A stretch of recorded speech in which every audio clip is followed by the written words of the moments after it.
I want to give you 10 ways that you can cut your energy costs without having to spend too much money. Lots of people have been messaging me saying they've got a letter from their energy supplier saying that their bills are going up in a massive way in April. And for a lot of people, this is really scary. We haven't got the money to, chuck a load of insulation in our lofts and in our walls. We haven't got, money to replace our double glazing. So what can we do to actually help minimize the impact of these increases in energy rates? So let's jump in with number 1. So this is a super simple action that you can take, and this is just to turn things off at the plug. I don't know about you, but I am chronic when it comes to leaving things just plugged in and kind of running, and I have so many things that are just constantly charging up, like my phone, my laptop, my Kindle. All of these sorts of things are just kind of running, and they are drawing energy. So if you are out of the house or you're not charging something up, maybe just unplug these, and you can actually save a little bit of money by doing that. If you make this something that every family member does, and every bit of equipment that you have plugged in at the wall, you unplug when you're not using it. Don't do that for your fridge, okay? You're always using your fridge, leave that one on. Okay, but if you do this for the other appliances, it could reduce your electricity bill and help save you money, and it will cost you absolutely nothing to do. Number 2 is one that I absolutely love doing. I did buy a special piece of equipment for this, but you don't necessarily need to. This is to clean down the backs of your radiators. They get super, super dusty, and this can affect the way that the heat circulates inside and actually is transported around your room. And when this happens, they become less effective, and you probably find yourself turning your heating on a bit more, or whacking up the thermostat. So try and clean behind your radiators. Like I said, you can get a giant pipe cleaner tool that you could shove down there. The first time you do this, it's amazing. You'll get so much dust out, and you'll just feel so much better just removing that from your house. Like I say, super simple, super cheap. Honestly, they won't need doing that often. You could probably do them, once every month or something, and that would keep them free from dust and actually working more effectively. Number 3 is about your laundry, and this one is to actually just wash your clothes on cold wherever you can. Now obviously there might be some washes that you want to do on hot because you want to really kill off some germs, but if it's just light wear, chances are that you can wash these clothes on a far lower temperature.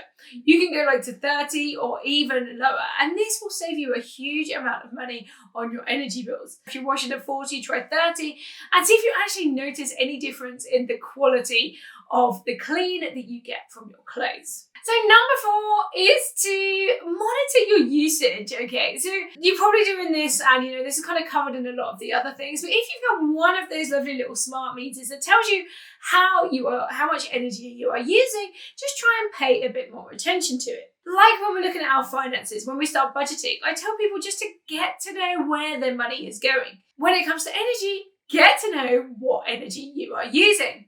So, when you flip on the kettle, look how much that actually costs you. See if it makes a difference if you halve the amount of water in it. What other changes can you make? How much does it cost when you use your tumble dryer? What happens if you tweak your heating? Maybe your heating comes off a little later in the day, or, you put it on a little bit earlier. See what the impacts are. It could help if you got all the family involved and just monitored it for a week to just see when you are spending the most money and what activities cost you the most. So number 5 is again a super simple one, but actually use things like the doors to rooms to help contain and control the flow of heat around your house. When I am sitting in the living room in the evenings, I try and make sure that I have things like my kitchen door and the door that leads to the outside closed, along with things like the curtains too. When I want my bedroom to be nice and warm, I make sure that the door is closed there as well. So you can use the things that you have. Think of the different actions that you can take around your home, such as closing your curtains, shutting the doors, using a blanket, okay? Use what you have in your home to help control the heat.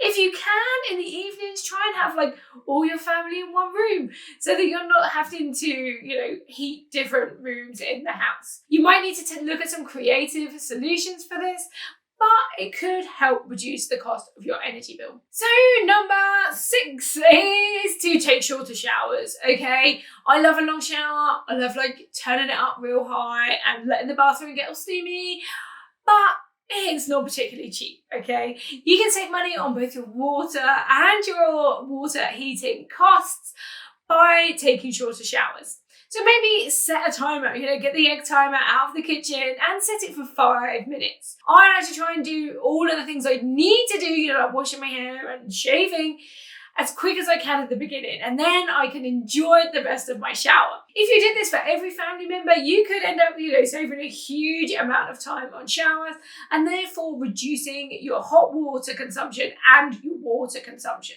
There are lots of other ways that you could save on things like hot water too.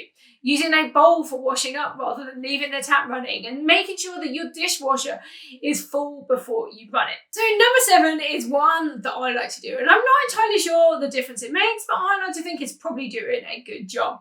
Now, we still have a hot water tank, and this sits upstairs, and I love using my airing cupboard. It is great for like drying clothes that I don't want to go like in the tumble dryer, and it also keeps my towels lovely and toasty too. But I like to keep my hot water tank extra warm by storing things like out of season duvets and sleeping bags around my hot water tank. This helps like insulate it and helps keep that hot water hotter for like longer, okay? So I get the benefit of that. It doesn't cool down quite so quickly. Yes, I could get like an insulating jacket and wrap that around it, and that's a great idea too, but I'm already using my airing cupboard, so I just like to use the things I already have in there to just like wrap around my hot water tank. This might not work for you, you might not have a hot water tank, but it's one that I like to do, and I like to think that it makes a difference. So number 8 is where you're going to have to start spending just a little bit of money. One of the cheapest things that you can do around your home is to put some draft proof in it.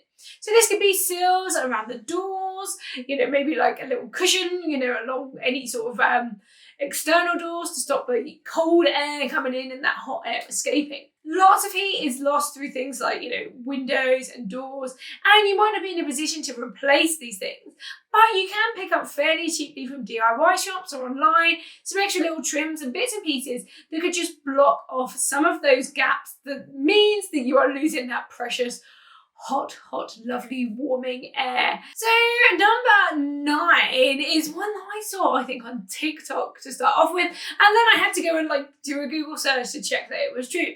And this is people that are putting bits of cardboard with tin foil wrapped around them down the backs of their radiators. Now, yes, there is a little cost involved in this, but the way it works is that it is going to reflect the heat that comes out of the radiator back into your room, rather than being sort of absorbed straight into the wall behind it. Now, you can, if you want to, buy like a proper radiator reflector sheet that slides down the back of your radiator, but if you want the cheap, super DIY version, then a bit of cardboard and some tin foil does a pretty good job too.